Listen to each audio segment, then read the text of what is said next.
നമസ്കാരം. സോഡിയാക് മീഡിയയിലേക്ക് എല്ലാ പ്രേക്ഷകർക്കും സ്വാഗതം.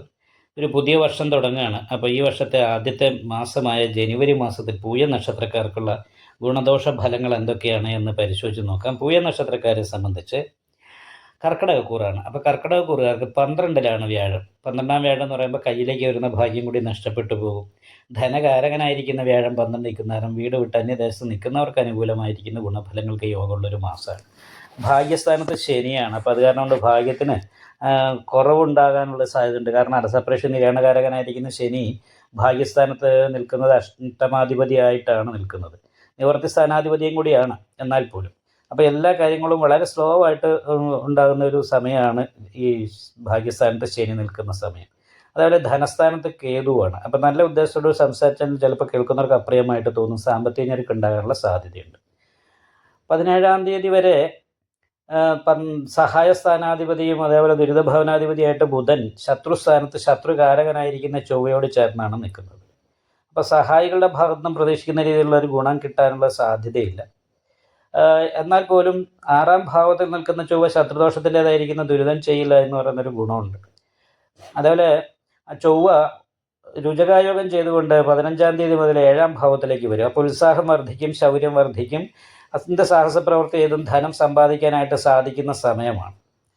അതേപോലെ തന്നെ ധനകാരകനായിരിക്കുന്ന ധനസ്ഥാനാധിപതി നിവർത്തി സ്ഥാനത്തായത് കാരണം കൊണ്ട് സാമ്പത്തികമായിരിക്കുന്ന നേട്ടങ്ങൾക്കും ആ സമയത്ത് യോഗമുണ്ട്. പക്ഷേ പ്രിയ കലഹോസ്തകത എന്ന് പറയുന്നൊരു യോഗമുണ്ട്.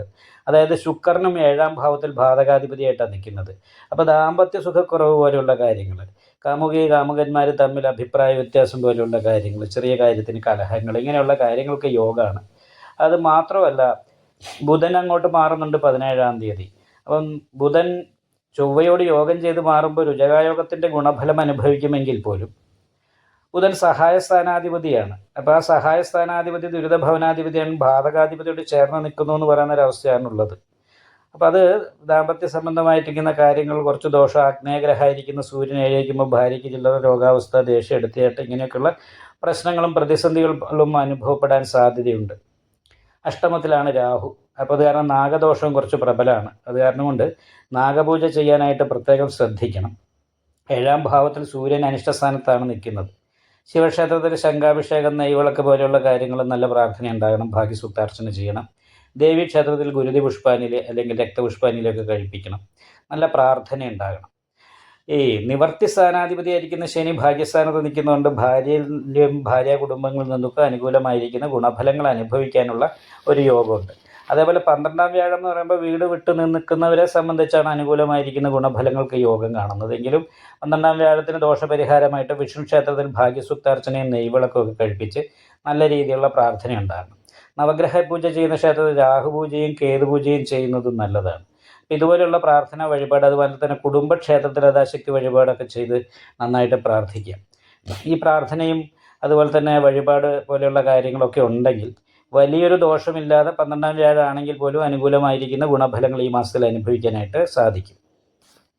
ഈ വീഡിയോ ഇഷ്ടപ്പെട്ടാൽ ലൈക്ക് ചെയ്യുക, നിങ്ങളുടെ അഭിപ്രായങ്ങൾ കമൻറ്റ് ചെയ്യാം.